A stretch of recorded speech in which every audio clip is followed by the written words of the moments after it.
Hey, what's up, guys? Welcome back to the boxing circuit. So we are back this time with a midweek report reacting to some of the latest news from the world of boxing. I have just actually released a video looking ahead to this weekend's fight between Saul Canelo Alvarez and Jermell Charlo. Bit of context around the fight, pre-fight breakdown, and then my prediction at the end. So if you are interested in that, please do check out the video. Always interested to hear your guys' thoughts as well, in particular who you think is going to win that fight. But for this video here, we're going to touch on some of the latest news from boxing. I'm going to give you my views and thoughts. And as usual, it'd be great to hear from yourselves as well. So please do hit like, subscribe, and leave some comments below. So this week, we've seen the official press conference for the rematch between Chantelle Cameron and Katie Taylor, due to take place in Dublin in November. I think it's going to be a repeat, personally. I actually tipped Chantelle to win the first fight. Now, I'm slightly biased because Chantelle Cameron is from Northampton and I'm a Northampton boy myself. I actually bumped into Chantelle Cameron a couple of years ago in the Nando's in Northampton. And she was pleasant enough, maybe a little 5-minute chat. We were both waiting for our takeout. And I think she was fresh off a fight. I can't remember who she just beat. But we were chatting anyway. I asked her about the Katie Taylor fight. Now, this was a couple of years ago. And she did say at the time she didn't think Katie would take that fight. She said that they had been in dialogue before. But nothing had obviously come to fruition, and she didn't see that fight happening. But she always said that she was super confident of beating Katie Taylor. Anyway, she got her chance, and when she did, she didn't let it slip. She lived up to that word, defeating Katie Taylor on a points decision. Rematch clause, like most big fights, was in place, and these ladies go again next month or in November. So I think it's going to be a repeat. I think Chantelle Cameron is more skilled than a lot of people give her credit for.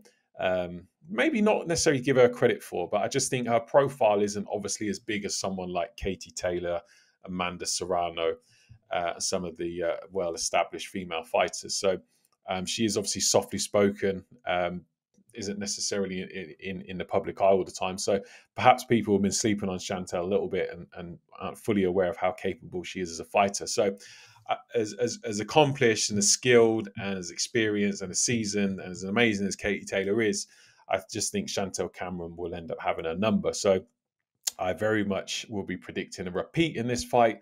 I don't think there'll be a stoppage.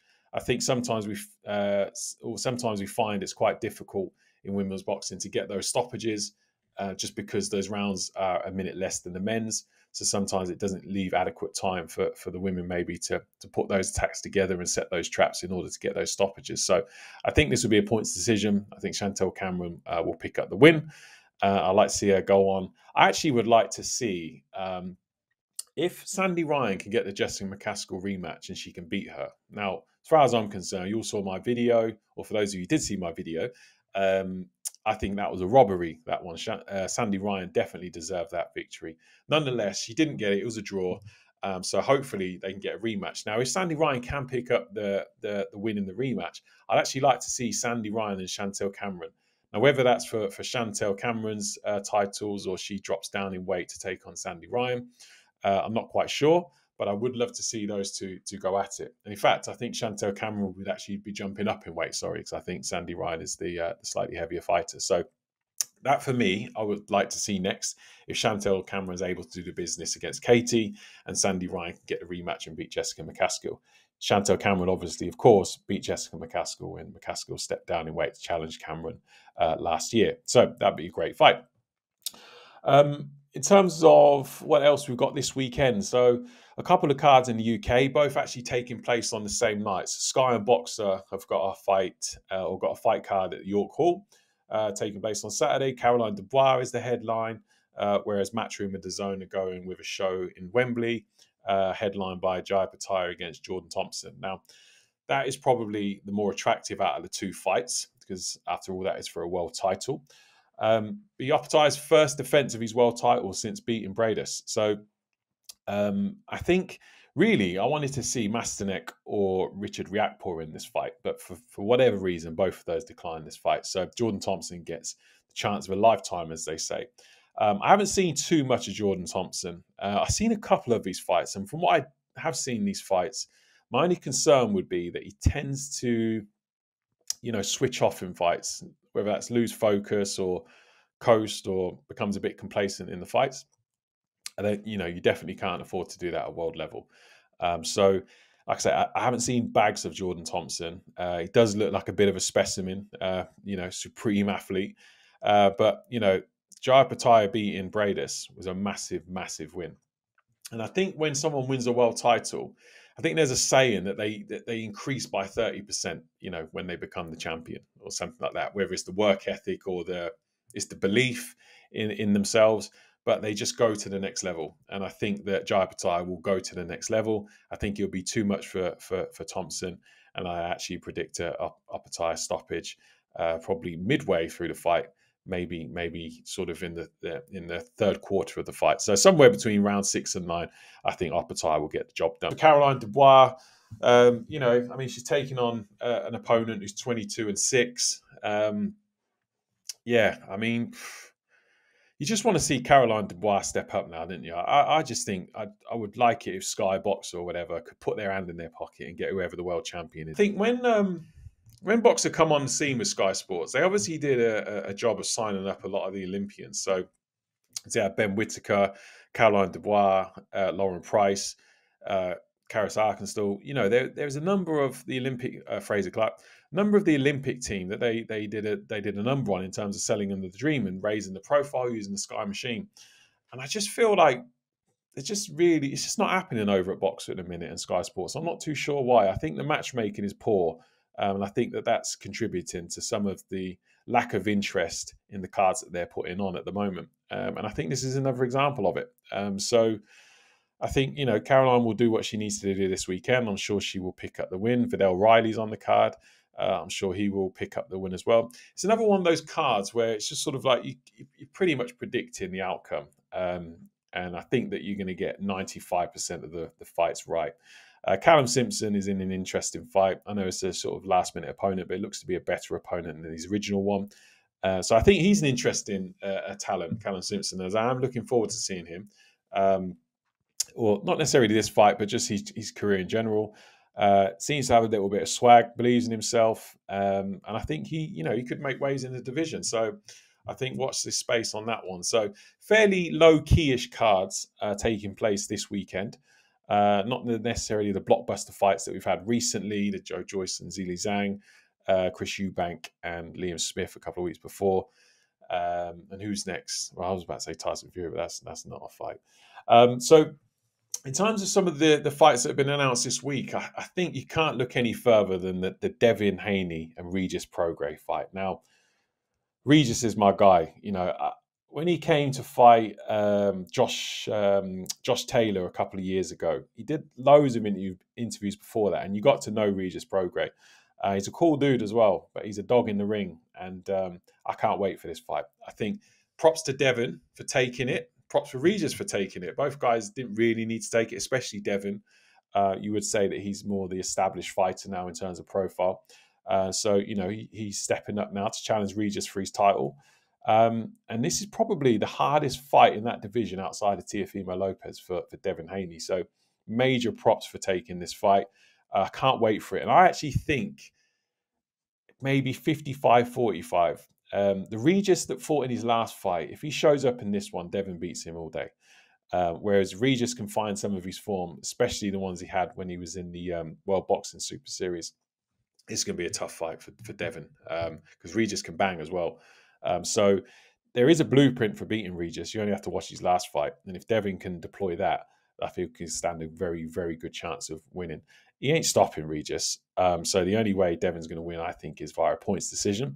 Whereas Regis, I think, he is heavy-handed. And when he gets in there, he can mix it and he can fight on the inside. So if he can turn the fight into an inside fight, the way that he likes to fight, he's got a very, very good job of winning this, very, very good chance of winning this fight. So really can't wait for this fight. December's looking to be a good month. DAZN and Matchroom are really coming through.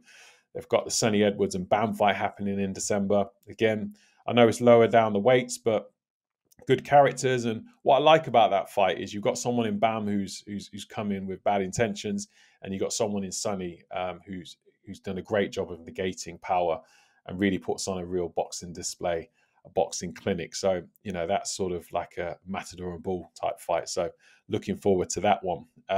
Finishing off December, potentially could be Conor, Benn and Chris Eubank Jr. I don't mind the fight. I know there's a lot of talk around Conor Benn at the minute. You know, should he fight? Should he not fight? I did a separate video on whether he should or shouldn't. I'm not going to go there again, but let's just assume that he does now continue to fight. I think that Chris Eubank Jr. is the natural one for the fans. I don't think it's the natural one for Conor, because I mentioned in my last video that Conor looked okay in his last fight. Now, granted, it was his first fight after 18 months, so he's never going to look spectacular. But he was fighting a guy who was heavier than him. And I do think that Conor hit him flush so many times and was unable to move this guy. So therefore, I think there should be some warning signs in terms of in Conor's head that perhaps maybe I could do one or two more before I jump in there with Eubank, because Eubank is obviously the heavier man. And I think that based on their last displays, you'd have to have Eubank Jr. as the favourite going into it, especially if they fight at 160 and they don't do any of that silly nonsense going down to 157, because that, you know, I don't think anyone would be interested in the fight if we saw it at 157. So I think it absolutely has to be at 160. So we'll watch this space, see what's going on there. Although Conor has been recently shouting out Ugas. I think he mentioned that he would like the winner of Ugas and Barrios. So maybe he's thinking in his head, you know, maybe actually I could do with a couple more before I jump into the Eubank fight. So yeah, it'd be interesting to see where Conor goes next. And then obviously you've got, well, seemingly the appeal from UKAD and the British Boxing Board of Control over the decision to lift Conor's suspension. So who knows if they'll be successful in that. So, you know, a bit of uncertainty over the next couple of months. But if Eddie and Conor have their way, they're going for a big fight next. So let's see what happens there. Anthony Yarde, after knocking over whoever that guy was the other day, is finally calling out Joshua Buatsi, or the winner of the Buatsi and Dan Azeez fight. That's the only fight for Yarde next. You know, I know he's talking about he wants to fight Ricky Summers. Now, I don't understand why he wants to fight Ricky Summers, but seemingly he does. So if he can fight Ricky Summers, and when he does beat Ricky Summers, maybe the stars will align, the timing will be perfect, and he can take on the winner of Joshua Buatsi and Dan Azeez. I wouldn't be surprised if Azeez wins that fight. So I don't think it's a foregone conclusion. I almost feel like Buatsi's career has stalled. I wouldn't be surprised if he lost this fight, because I don't think there's bags of momentum behind Buatsi at the moment. I think Dan Azeez has been a far busier fighter, and he's riding that wave of the momentum at the moment. I think he could, I say, cause the upset. I don't know if it would be an upset, to be honest. I think obviously Joshua Buatsi's got the Olympic background, perhaps the bigger profile. But Dan Azeez, I think, has shown over the past couple of years in particular, he's no mug. And I think that, you know, he's a European champion for a reason, Commonwealth champion, British champion, you know, so he's the busier fighter. He's just got this burning desire in him, and it wouldn't surprise me if he wins this fight. So let's watch this space. I would like to see Yarde take on either one of them. So I don't mind who wins that fight, but as long as they can get it on with Yarde afterwards, and then we can really see who is the best light heavyweight in Britain. Obviously, Callum Smith is taking on Artur Beterbiev in January. So if he goes on to beat Beterbiev, then unquestionably he is the number one in this country in terms of light heavyweight. And then see if we can get a little round robin going between those guys. But don't really see that happening. But I do see Dan Azeez, Buatsi taking on Yarde. What else has been going on? The rumours that Showtime are pulling out of boxing. Now, if they do, that is a bit devastating, to be honest, because I saw the Showtime press conference yesterday with Canelo Alvarez and Jamel Charlo, and Stephen Espinosa, who's the head of Showtime Sports, was talking, and he didn't really allude to anything that Showtime were coming out of boxing. If anything, he was actually sort of reminding everybody how successful Showtime boxing has been, especially within the past 12 months. So it felt quite defiant from Stephen Espinosa yesterday, almost like he was sort of batting back the rumours that they might be stepping out of the market. So yeah, a bit confusing as to whether they are staying in boxing, whether they're not. If they aren't, then you know that's a major loss, especially to US boxing. But that could present an opportunity for old Fast Car Eddie and DAZN to pick up some of those fighters. So, which would be great for us over here, because that would probably form part of our DAZN subscription. So, you know, one door closes, another opens. So let's see what happens there. But what Espinosa did say in that interview was that their last three fights, no, not their last three of their fights this year have done a gate over 20 million. So they're huge gates. So that can only be Canelo Alvarez and Jamel Charlo this weekend, Ryan Garcia and Tank Davis, and I think the other one must have been Terence Crawford and Errol Spence. So for those three gate receipts, not pay-per-view, gate, over 20 million, that's massive, huge, huge. So perhaps maybe they've just identified that pay-per-view is the way to go, and they're not so interested in the run-of-the-mill sort of non-pay-per-view event. Just going to finish off on the rumor that AJ and Zhilei Zhang. I think a great fight, great opportunity for AJ to get a mandatory slot in the WBO. I know that that's not the next mandatory in line. The IBF is, so Filip Hrgović is likely to take on Alexander Usyk next. However, if AJ could take on Zhilei Zhang, great fight in the UK or in China, wherever it takes place. Great opportunity for AJ to get a mandatory slot.